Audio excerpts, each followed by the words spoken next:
हर वक्त कुछ सिखाता है और कुछ समझाता है। ये समय है सबको और खुद को बदलने का। याद रखना इस सबक को, कुछ ज़रूर होगा इसमें सीखने को। बस उम्मीद रखो और इंतज़ार करो और इस वक्त को गुजर जाने दो। नमस्कार, मेरा नाम है दिग्विजय।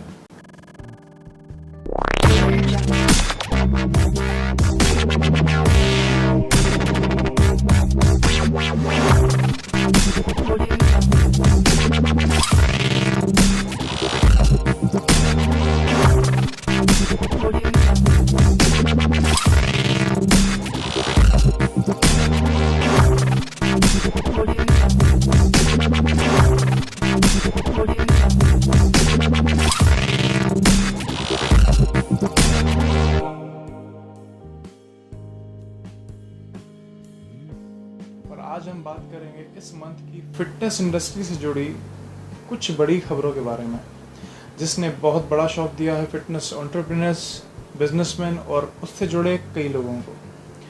और जानेंगे हम आज सबसे बड़े सवाल के बारे में भी कि कब से खुलेंगे जिम।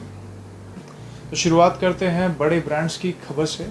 ये लॉकडाउन बिकॉज ऑफ कोविड-19 समय है उस क्राइसिस को एनालाइज करने का और उसके अगेंस्ट एक वायबल एंड इफेक्टिव स्ट्रैटेजी बनाने का, जो कि आने वाले समय में बहुत प्रॉब्लम क्रिएट करने वाला है। हम बात करेंगे कई बड़े ब्रांड्स के बारे में जिन्होंने हेडलाइंस बनाई है फिटनेस इंडस्ट्री में इस मंथ। जैसे कि हम जानते ही हैं कि हर इंडस्ट्री इफेक्ट हुई है इस लॉकडाउन से बिकॉज ऑफ कोविड-19, और फिटनेस इंडस्ट्री उन्हीं में से एक है जो कि बैडली इफेक्ट हुई है। चाहे 2 ट्रेडमिल का जिम हो या बड़ी gym chain with more than 20 centres in one city, her business group and entity को बहुत ज़्यादा नुकसान हुआ है। तो हम शुरुआत करेंगे वर्ल्ड के सबसे पुराने और बड़े fitness chain and a brand Gold gyms की बैंक्रप्सी प्रोटेक्शन फाइल करने के बारे में। गोल्ड जिम ने chapter 11 under the US bankruptcy law अपनी बैंक्रप्सी के लिए फाइल किया है। बट इसका मतलब क्या है? क्या अब सारे गोल्ड जिम क्लोज हो जाएंगे और जिन लोगों ने पैसे दिए हैं जिम्स में as a membership for membership, वो डूब जाएंगे? तो इसका जवाब है बिल्कुल भी नहीं। फर्स्ट ऑफ ऑल, ये bankruptcy US corporate office gold Gym ने फाइल किया है। मतलब ये कि कंपनी अपने डेट्स कैसे रीपे करेगी, इसकी प्लानिंग और कंप्लीट स्ट्रक्चर बना के सबमिट करेगी गवर्नमेंट को, और ये कंडीशन सिर्फ कंपनी ओन्ड जिम्स पे ही अप्लाई होती है। और इस प्लान को सबमिट करने की जो लास्ट डेट दी गई है वो है अगस्त में। ऑफिशियल कंफर्मेशन की बात करें तो गोल्ड जिम्स के सीईओ मिस्टर एडम जिटसेफ की स्टेटमेंट के अकॉर्डिंग कोविड-19 पेंडेमिक ही रीज़न है जिसने कंपनी ओन्ड जिम्स के ऑपरेशंस को काफ़ी अफेक्ट किया है, वो भी बहुत कम समय में। उनका ये भी बोलना है कि उनके लाइसेंसिंग डिवीजन पर इसका कोई असर नहीं पड़ेगा। मतलब जितनी भी गोल्ड जिम्स की फ्रेंचाइजीज हैं उन पर इसका असर नहीं पड़ेगा और उनके सारी फ्रेंचाइजीज वैसे ही ऑपरेट करेंगी जैसे कि वो पहले कर रही थी। दैट मीन्स इंडिया की जितनी भी फ्रेंचाइजी हैं और उसमें जो जिम मेंबर्स हैं उनको घबराने की ज़रूरत नहीं है। ये डिसीजन इंडिविजुअल फ्रेंचाइजी ओनर्स का होगा कि वो अपना बिजनेस कैसे रन करेंगे और उसके लिए क्या प्लान करते हैं।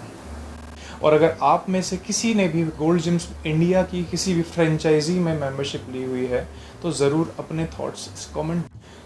और अदर ब्रांड्स की बात करें तो हम बात करेंगे बहुत ही कम समय में इंडिया के लीडिंग ब्रांड बने हुए कल्ट फिटनेस की।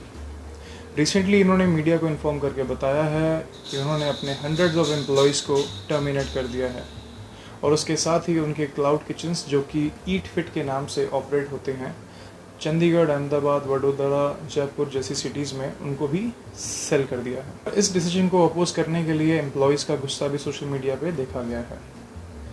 अगर हम बात करें कंपनी के फाउंडर मिस्टर मुकेश बंसल, जो कि फाउंडर रह चुके हैं मिंत्रा के, और मिस्टर अंकित नागौरी जो कि फॉर्मर टॉप एग्जीक्यूटिव थे फ्लिपकार्ट के, तो उन्होंने डिसाइड किया है कि वो अपनी पूरी सैलरी छोड़ देंगे। और इसी तरह उनकी management team and other employees को 50 to 20% कट करके सैलरी लेने में कोई प्रॉब्लम नहीं है, क्योंकि अगर सर्वाइव करना है तो कॉस्ट कटिंग करनी ही होगी। इंडिया में स्मॉल टाउन्स के अलावा कंपनी ने यूएई में भी अपने ऑपरेशंस को भी होल्ड पे डाला हुआ है, क्योंकि उनका मानना है कि इस सिचुएशन से बाहर आने में अभी कुछ। दूसरी सबसे बड़ी न्यूज़ है कि हर fitness enthusiast, fitness oriented person या फिर वो लोग जिन्होंने इस लॉकडाउन में अपनी हेल्थ से कॉम्प्रोमाइज़ किया है, वो सभी डेस्परेटली वेट कर रहे हैं जिम्स के ओपन होने का। तो आपको बताना चाहूँगा कि लॉकडाउन 5 या हम बोल सकते हैं अनलॉकडाउन फर्स्ट, जिसकी गाइडलाइंस 30th ऑफ मई को आ चुकी हैं।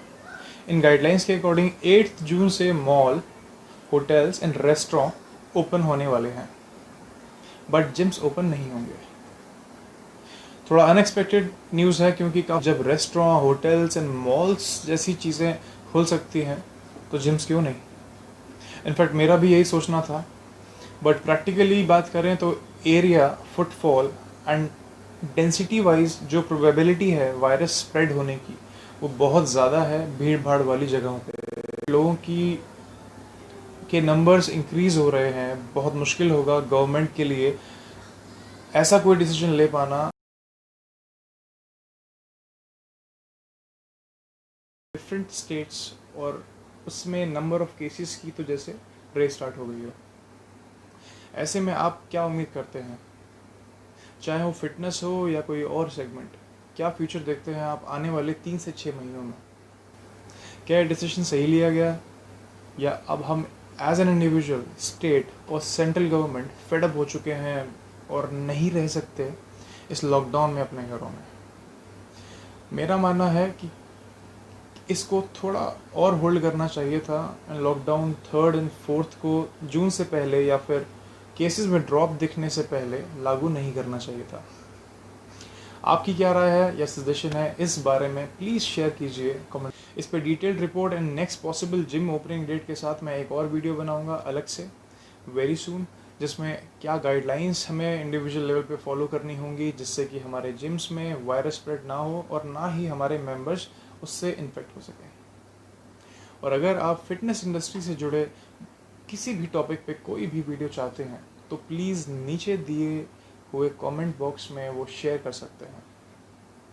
And if you really want to see upcoming news or information related to fitness industry, then please like, subscribe and share with everyone जो इस इंडस्ट्री का हिस्सा है या नहीं भी है।